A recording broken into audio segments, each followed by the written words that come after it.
that helps in diagnosis and the management of infectious diseases. They also of infectious diseases, both in hospitals and in the community. Microbiologist research is important in developing treatments for infectious diseases that bacteria and other microorganisms cause. The patient's symptoms are not always specific to a single type of bacteria, and it can be caused by several viral infections or other fungal infections. This fact makes the microbiology lab very, very important.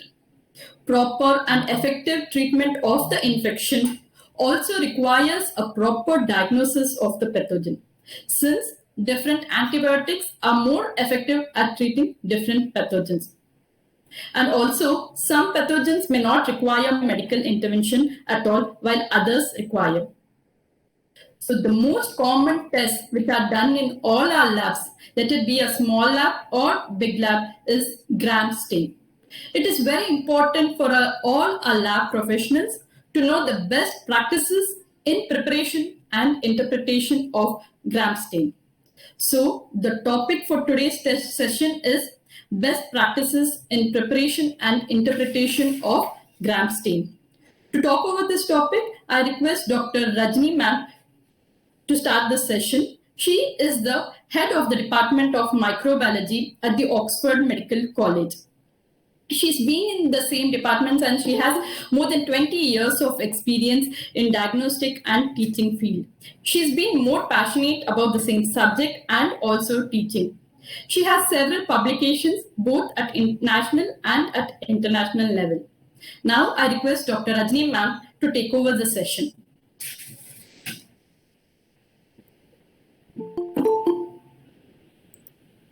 Ma'am, you're on mute, ma'am. Yes. Thank you, Divya. Yes. Good evening to one and all. I am sure many of you all know most of the things which I may be talking on today. Hopefully at the end of the session, it does help most of the technicians who are, I can see quite a number out here. It will be of some help to them in, the interpretation of the gram stain, which is very, very important.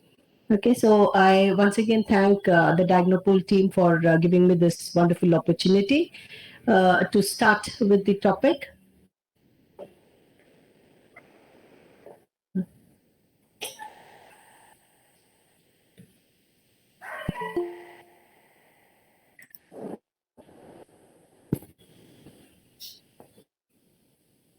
Click on it.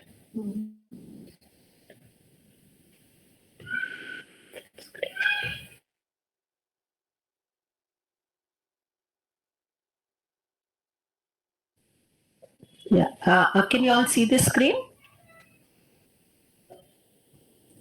Yes, ma'am. Okay. Was that Nidhi? Yes, ma'am, Nidhi, ma'am. How are you, ma'am? Yeah, I'm fine, Nidhi. Thank you.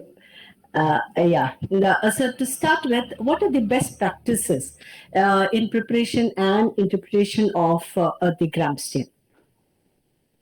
So the objectives for today's webinar would be to know what type of stain this is, to know what is the principle of the gram stain, what is the exact procedure which we normally follow, and there are certain things which we do and don't while performing the gram staining technique, and lastly, the interpretation of gram stain. So what is the type of stain? As we all know, it is called as a differential stain. So the type of stain, the gram stain, belongs to what we call as a differential stain because it is going to differentiate the bacteria into two major categories based on the staining properties. That is, one is the gram-positive bacteria and the gram-negative bacteria. And these bacteria can also be classified based on their morphology into gram-positive cocci, gram-negative cocci, gram-positive bacilli, and gram-negative bacilli. So to understand the basic principle of the gram stain, or why, to tell it in a simpler manner, we would want to know how this gram stain works. For that, we need to know what are the differences between the cell wall of these bacteria. So you have the gram-positive, as you can see in this particular slide, the gram-positive bacteria, they have a very thick cell wall which is made up of what is called as a peptidoglycan layer. And then you have the cytoplasmic membrane and then the cytoplasm. Whereas if you see the cell wall structure of a gram-negative bacteria, it is much more complex, where it has a very thin cell wall of peptidoglycan. It has another outer layer, which is called as the outer membrane, which is made up of a lipopolysaccharide. Right? So this is the basic difference between the cell wall of a gram-positive and a gram-negative bacteria, for which we need to know these differences when we are performing the gram stain. So what are all the requirements you need for either in the form of a swab or in the form of a body fluids? For example, you may have it as a cerebrospinal fluid, that is your CSF. You may have a pleural fluid, peritoneal fluid, synovial fluid, so on and so forth. You may have quite a number of samples which may come to you for staining technique. The second thing which you may require is not only you need to identify the bacteria in the specimen which is given to you. Once you have cultivated this bacteria, you may also have to confirm it again when you have grown it on the plates. So you need a culture positive plate also for preparation of these gram stain most often. Because just by the colony morphology, sometimes it may be a bit difficult for us to arrive at and presumptive identification of bacteria. So therefore, when you pick up the colony, make a gram stain out of it, it is easier for us to identify. Then you need a inoculating loop, which is going to help you prepare the smear. And also you may require a straight wire without the loop to pick up the colonies from the plate. You need to have sterile saline and the 4 reagents which we are going to use for preparation of the gram stain. So the primary stain is the crystal violet or the gentian violet, which can be used. The second one is grams iodine. The third one is either acetone or alcohol. Some of the labs use a combination of acetone alcohol, but most often they either use acetone or alcohol as such, and a counter stain, which is the dilute carbamazepine, or you can use safranin. Crystal violet, crystal violet, அதுக்கப்புறம் local சைடின் acetone carbon fusion. ஓகேவா? First grams iodine ma, grams iodine.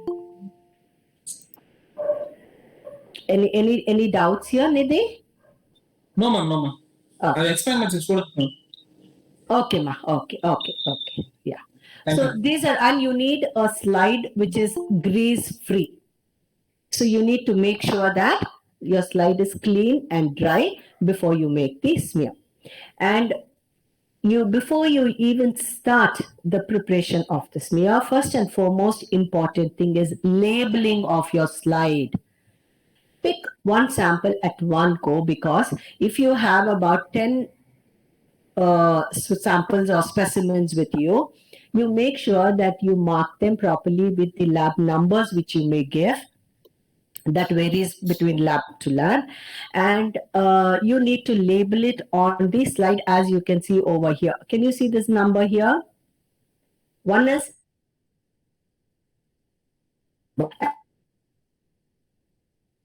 a smear on whole of the slide, or rather you cannot cover the whole of the slide with your smear. So you need to mark it. It is about a coin size. That is more than enough for us to identify if any pathogen is sitting there, or if any pustules are sitting there, or whatever we are looking for, right? So you need all these for preparation of a smear. Now, how do you make a smear? You will have, as I said, you may have liquid samples. which are fluid in nature, that is your CSF, pleural fluid, peritoneal fluid. They are very thin, right? So as you can see in this first picture, take a loop full of this fluid, put it on the center of a grease-free slide, allow that to dry. You take another loopful, place it on top of it to make it a little more thick, because when you add fluid, it is very, very thin. Okay, so you need to do this procedure at least 2 to 3 times to make a smear a little bigger than the small smear which you'll be making if you take a single loopful of sample. If it is a swab, can you see this arrow mark? It says that when you are using a swab, please do not rub it on the slide. That is a wrong procedure. You need to gently roll it over the surface of the slide, as this arrow mark is shown to you. In a clockwise direction, you can just roll it on the surface of the grease-free slide. So once your smear is made with the sample, you will allow it to air dry. Can you see this picture where it is all dry? You can see them in different layers, and it is not very thick also.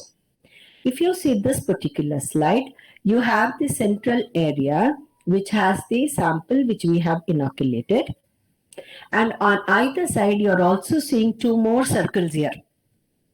What is this? I think in biochemistry, pathology, we do what is called as your, the quality checks you're doing, right? Calibrations.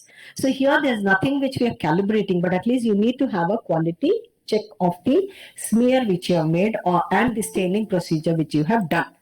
So what do we do for this? On either side, we are going to use a standard strain which is available in all the microbiology labs, which is called as ATCC strains. Right? These strains are called as ATCC strains. So for a gram-positive organism, normally we take ATCC strain of Staphylococcus aureus. Really take a line. So on the same slide, you also have a quality check. So that is important when you're performing the gram stain. You can make it like this, what is shown in the picture, where in the center you have the sample which you have put. On either side, you can put your controls. But you have an alternate method also which can be done, which rather I prefer doing it because this is very convenient for me.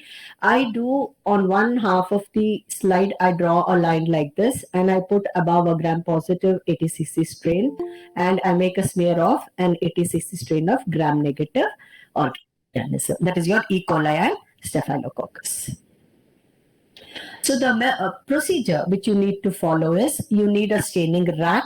If labs do not have a staining area like this, if you do not have one attached sink where you can stain it, you can alternatively use a trough. You know the trays which you get in the OTs, you can fill it up with mud, put 2 glass rod on either side of it, and you can use it as a staining rack. Once that becomes completely wet, you can replace the sand and you reuse it again for the other gram stains which you will be preparing. So the first step in this is, once you have made the smear, you're going to do what is called as smear fixation. In this slide, you can see that we are passing it over the Bunsen burner 2 to 3 times, which helps us fix the smear. So what happens is, there is a lot of proteinaceous material in the sample which we have used. So what happens, there is coagulation of these proteins and they all get held onto the glass slide which you are using. Initially, yes, there was some time when methanol fixing was being done, but we were using the coupling jar for that. But as you all know, now we have removed all that because of these organisms can float. The material can float and get stuck to another slide when you do the dipping in it. So therefore, we are no longer using methanol. We are only using heat fixing of the smears. Once the heat fix smear is there, keep the slide onto the staining rack. And this picture what you're seeing here is wrong. We don't flood this slide with this, but they have flooded because they have made 3 smears on this. If you make a single smear, you can just add sufficient enough to cover the smear. You don't have to flood it up.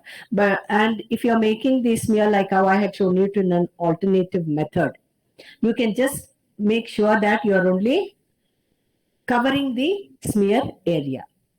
Once you have put the crystal violet or the you allow it to stay for 1 minute. Simplest way. This method tells you that 30 seconds to 2 minutes. But the best way to remember is all these steps are for 1 minute except for your decolorization step and the counter staining step. So here what are we going to do? Leave it for 1 minute, gently wash it under the running tap, put it back onto the rack. Now add the grams iodine, which acts as a mordant.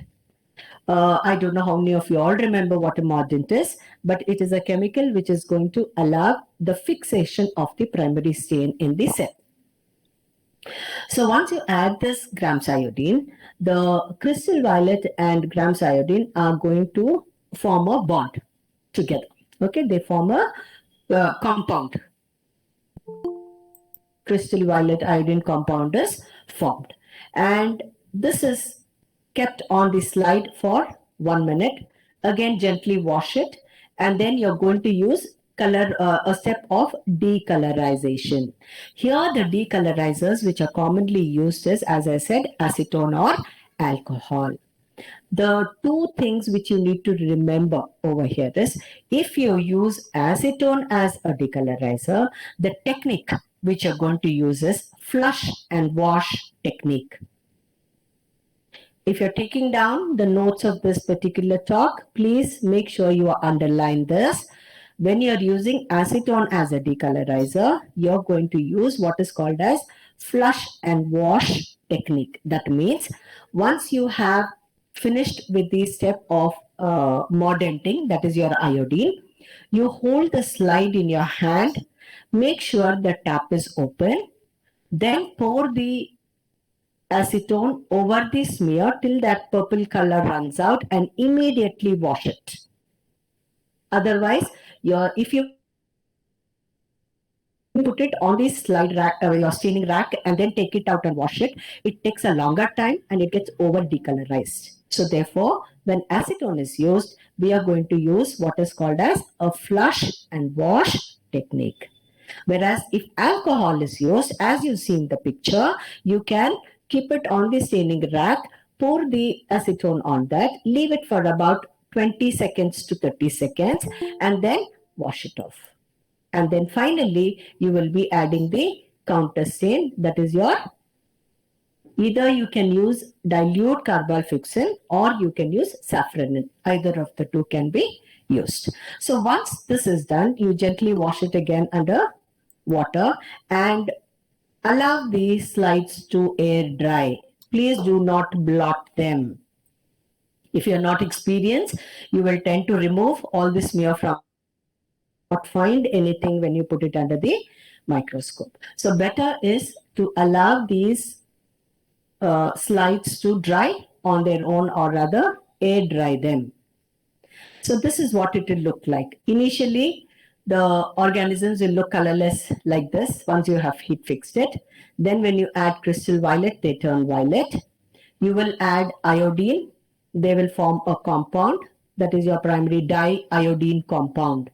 And when you decolorize, can you see the differences here? Why this difference occurs? The gram-positive cell wall is very thick, and this the diiodine complex does not come out of this. So therefore, it will remain violet in color. Whereas if you see this one, here the outer membrane is made up of lipopolysaccharide. When you use the decolorizers like alcohol, it will get removed. And the gram-negative cell wall has a very thin peptidoglycan. So therefore, the diiodine compound is going to come out of the cell and they will take up the counter stain. Here, it does not take up the counter stain because it is already stained with the gram iodine complex. Right? So this is the diagrammatic representation of the thing which I just explained to you all, showing the cell wall. See, when you use the iodine complex, it gets all trapped inside the cytoplasm. It does not come out of the cell wall. Whereas in case of gram negative, what will happen if you add this decolorizer is added, because the cell wall is very thin over here. It's not, you can hardly see this here, right? So what happens, all these diiodine complexes come out and they will take up the counter stain. Now, these are some of the examples of the smears which I wanted to show you all. If you, just by looking at this, you will know which is the smear which is best made. Okay, so this is a very good smear which is made, which is ideal smear which you can see. It is better to avoid thick smears like this, because once you do this, heat fixing will char the proteinaceous material which is there in the sample and create this kind of blackish discoloration, and it becomes, and if it's so thick like this, it becomes very difficult for us to pick up the pathogen which is present over there. Okay, so it should be quite thin. If you feel that it is very, very thick, you can add a drop of saline and try and dilute it and then make the smear. That is also acceptable, but make sure that it is a sterile saline, and so that it does not pick up the contaminants if it is not sterile. Right. So now when it comes to the interpretation of the gram stain, I think almost all your labs have something called as the rejection criteria, or what are the samples which you need to further process. When can you say that you can process this and when not to process, and bring it to the notice of the clinicians and tell them that the sample which you have sent to me is not very appropriate. We require a repeat sample. So most of us do that. So there are certain samples where we need to keep this in mind. For example, you have the sputum sample. In sputum sample, we do something called as a Bartlett scoring. So what is this scoring? It is based on the number of pus which are present, or the neutrophils which are present, and the mucus strands, presence of the amount of mucus strands, and the number of epithelial cells which you will see when you focus this slide under a low power. Before even you put the oil, before you focus under the oil immersion, you will be seeing it under the low power. So the grading depends on the number which are present. Okay. So when you have the scoring like this, if your score is 1, 2, or 3, that is +1, +2, +3, it definitely indicates a good sampling, and it is sputum and not saliva.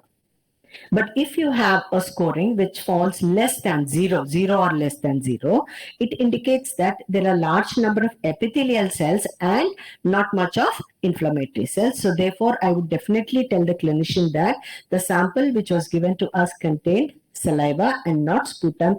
Kindly send a repeat sample of sputum. Okay, so this scoring is important and is quite accepted by most of us, wherein you have, if you have the neutrophils of more than 10 per low power field, it is 0. Less than 10, it is 0. 10 to 25 is +1, and more than 25 under low power itself, if you see, it is +2. And if mucus strands are present, it is +1. When you have the epithelial cells, if you have it in the low power, when you see more than 10, around 10 to 25, it is -1. Again, are not a good sample. And when you have more than 25 per low power field, it is -2. Again, not a good sample. So if it comes, any scoring which comes below 0 is not a good sputum sample. The same thing we also have for, the clinical microbiology proficiency testing, which is usually accepted. This is a group which is basically in UK, where they have come out with, where you can grade semi-quantitatively the, the pus cells in your smears which you have done. So you can grade it 1+ to 4+, pus cells Yeah, but number of bacteria, it's a little difficult to do a quantitative grading of this. We normally don't do it. We do only the semi-quantitative, where we comment on whether we have a scanty pus cell, a few pus cell, moderate pus cell, or plenty of pus cells or many pus cells. So this depends on the number of cells which we have.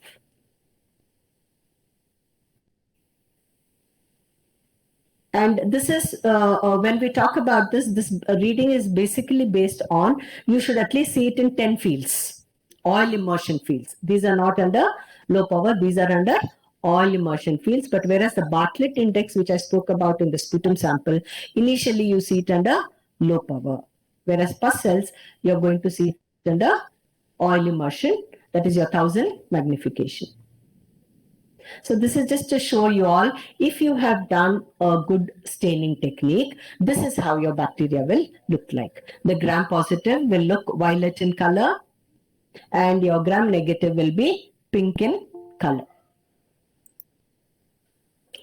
This is to show that when you are doing your interpretation, as I said, so you need to have large number of pus cells like this. Okay, and if the organisms are present, it is usually a plus point for us. Yes, we say this could be a pathogen which is sitting in the sample. And the gram-positive bacilli may appear like this. And if this is just to give you all an example, if in the vaginal smear, if you see this, these indicate presence of lactobacilli.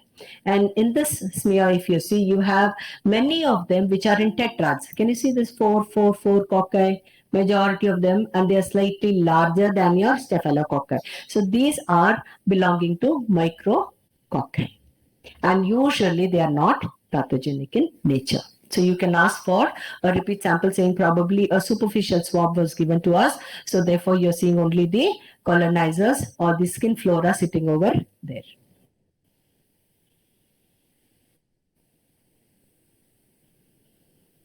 One second. What's happening?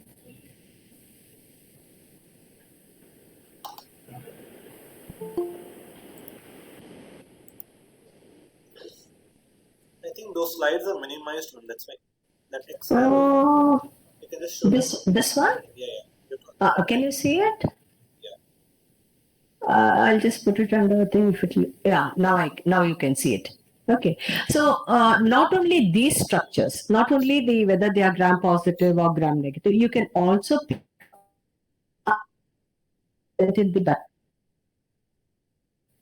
If you can see the slide, can you see empty circles, or almost an oval shape one here, and you can see one small circle, terminal spore. These indicate that these organisms are having spores, because spores do not take up the gram stain.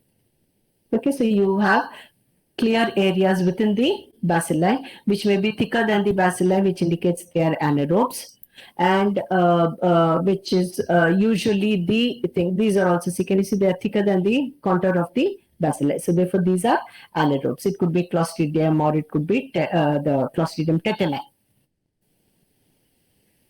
This is a common feature which we get to see in our smears most often, and these are nothing but gram-positive rods, and we give it, and if you see, there are a lot of empty spaces here also. These are all called as aerobic spore, whereas they're all thick, and they have the presence of spore which does not change the shape of the bacilli. Unlike the previous slide where I showed you, they are bigger than the body of the bacilli.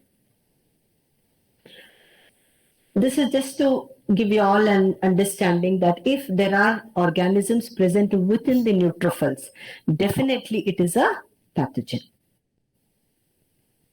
And when you make a smear from a from a culture plate, this is how it will look like.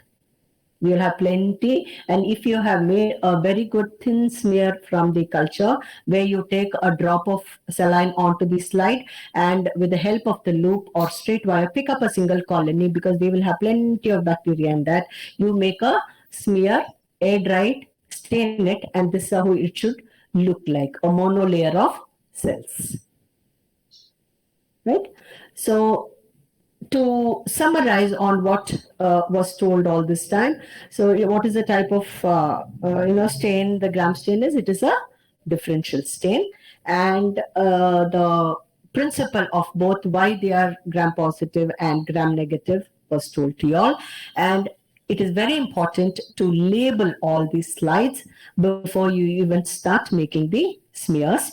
And as a quality control, every time you make a smear, it is a good practice to add the ATCC strains of both gram positive, probably staphylococci for gram positive and E. coli for gram negative. This is a standard which we normally, most of us do follow. And there are times when you may have the gram positive cells which look like gram negative in nature. So when can this happen? One is technical error, where you have over decolorized. Whenever we take an old culture, say for example, you people are working, say in a medical college, or you're working in a lab, you have the ATCC strain with you. This was being put into the refrigerator for months together, you have not touched it, and you are asked to make a smear out of it. Usually there are some amount of phenotypic changes which take place, so therefore the gram positives will appear gram negative when you do it from an old culture, smears done from old culture. So the best practice is to do from fresh cultures. And procedure of gram stain, of course, most of you all do know it. Okay. So thank you. I hope you people have understood. If you have any questions, I can take it. Ma'am, this Barrett score, we use it for even sputum AFP also, ma'am? No, sputum AFP, we are going to use RNTCP grading. Oh, okay. Yeah, Now, to count the number of this, whether it is... they don't play a role at all, no. Okay. No, what if for the ZN staining, you have to have the AFB present over there. Okay. Any questions? Ma'am, can you suggest any good EQUAS programs in India for? Yeah, EQUAS programs not only for gram stain. Actually, we get it as a package. We have entered into EQUAS with the CMC Vellore people, where I think yearly 3 samples we get for gram staining. 3 smears we get. We get 3 cultures. We get serology, and we have also entered with the bloodborne viruses, HIV, hepatitis B, and HCV. That comes quarterly, but these come, I think the cultures we get it 3 times a year. So that is good enough, whatever scoring you get over there. Where, as I mentioned in this, when you are interpreting a gram stain, you need to talk about the number of pus cells, whether you have the epithelial cells, the number of organisms which are present. So quantitation of your smear plays an important role, because everything has a point. Test score 4, 3, 2, 1. So depending on that, you'll have a total scoring of your gram smear for EQUAS. Ma'am, I have one more doubt. In the gram stain, presence of fungi, does it mean that the sample is old and it's not reportable, or how do we interpret? If we have Candida, No. If you have Candida, see, for example, today we had one sample from the sputum. Whenever you have Candida with pseudohyphae, it's better to bring it to the clinician. Pseudohyphae presence usually indicates some amount of invasion. So pseudohyphae plays an important role. And the type of sample, say for example, sputum sample having just budding E cells here and there, I would not give it much of a importance. Vaginal smears, if I find some budding E cells, no pseudohyphae, I would still give it as a normal flora, unless there are number of inflammatory cells along with heavy growth of that grown on my plate, and the history stating that the lady has curdy white discharge. I would definitely take it as a pathogen then.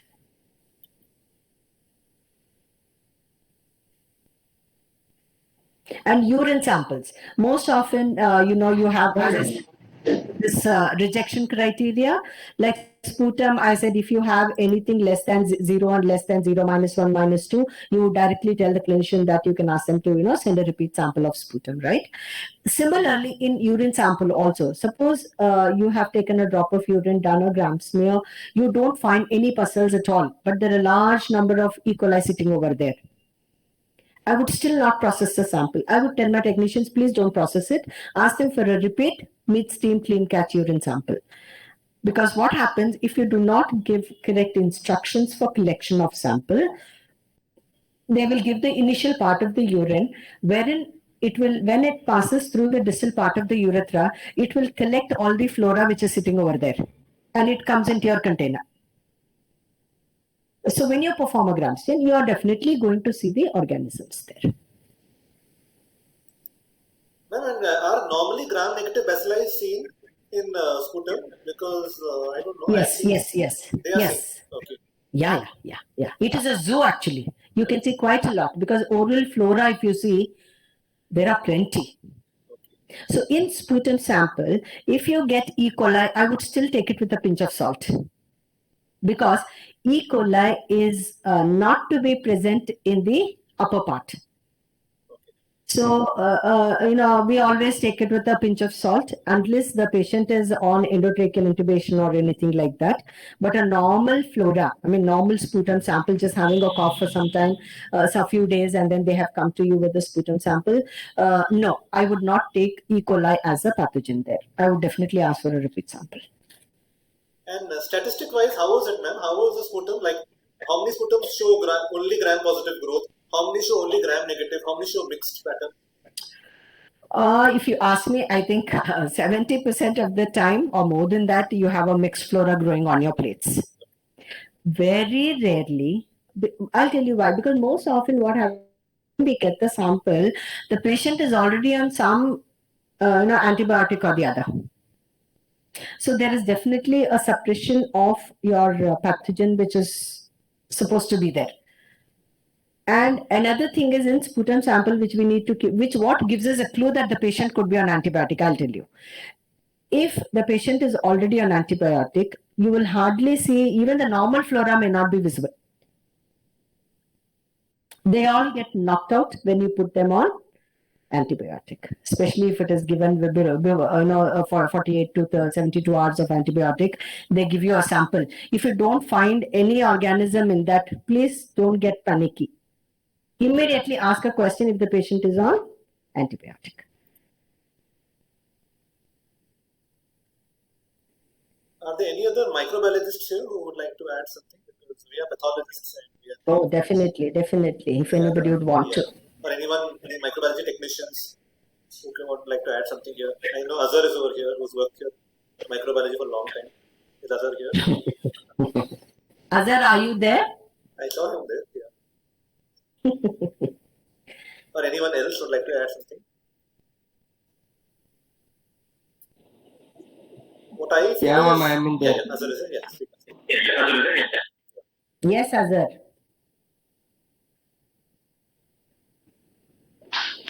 No questions, ma'am, no doubts. Everything is fine. Thank you, Azhar. I think most of us feel it's a very simple thing to report gram stain, but we should realize it's a very critical thing, and there comes the role of a microbiologist. Yes. Yeah. It is just not. Yeah. It is not just gram-positive cocci or gram-negative bacilli. No. There are a lot of things which you need to keep in mind before you give a report.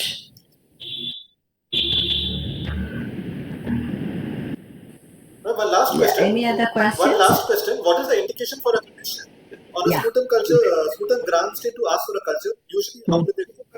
When do they ask for a culture? Is there a guideline for them? Or is the lab supposed to directly go process a culture? No. We process it depending, basically, actually speaking, we can process if, the patient has been having cough since 3-4 days and then he says there is a change in the sputum color. We would prefer that kind of a sample because definitely we can grow the pathogen there. But the clinicians are not going to look into, I mean, they may ask them the question that is there, but the patient point of view, if you don't ask for any investigations, they are not going to agree. Most often, I mean, that is a trend. So what they do anytime they have, they give a small history.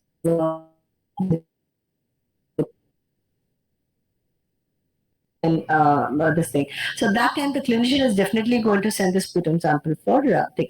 Only thing which they need to remember is, kind of tell them when they are giving the sample, it should be a deep coughed up sample and not just the saliva, which is not going to fetch any pathogen there. So that has to be kept in mind. Okay. Thank you.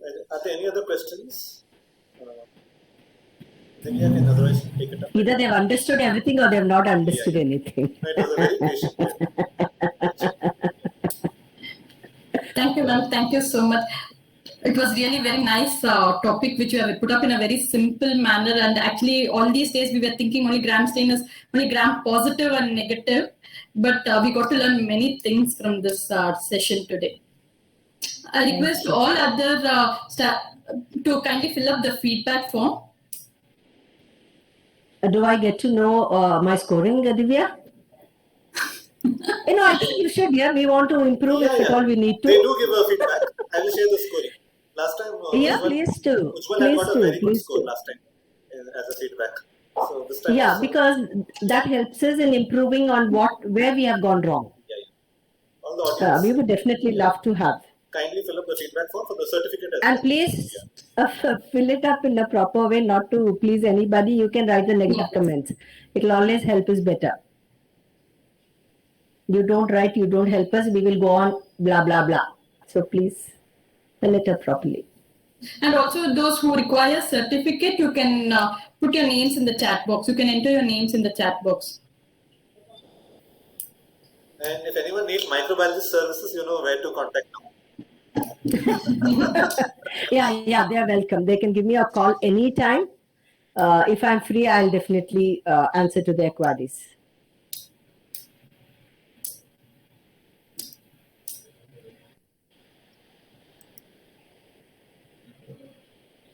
Okay, with that said, I think Paul can just go into the feedback forms.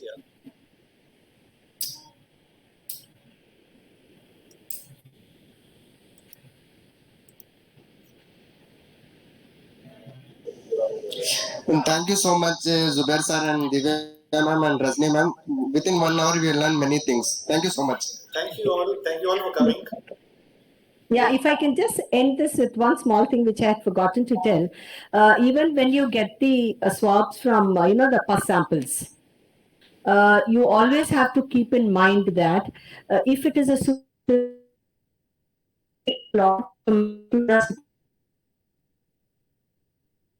for a repeat sample, asking them to give a deep either the tissue punch biopsy samples. That would be a wonderful sample to report on, rather than a swab which is got from especially a non-healing ulcer which has been sitting there for such a long time.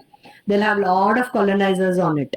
So you cannot blindly say that yes, this organism has grown, so I'm going to put them on antibiotic. That cannot happen. So you need to take it with a pinch of salt when you see hardly any, very few pus cells or scanty pus cells with large number of organisms sitting on the smear. You can ask them for a sample from a deeper part of the ulcer rather than the superficial ulcers.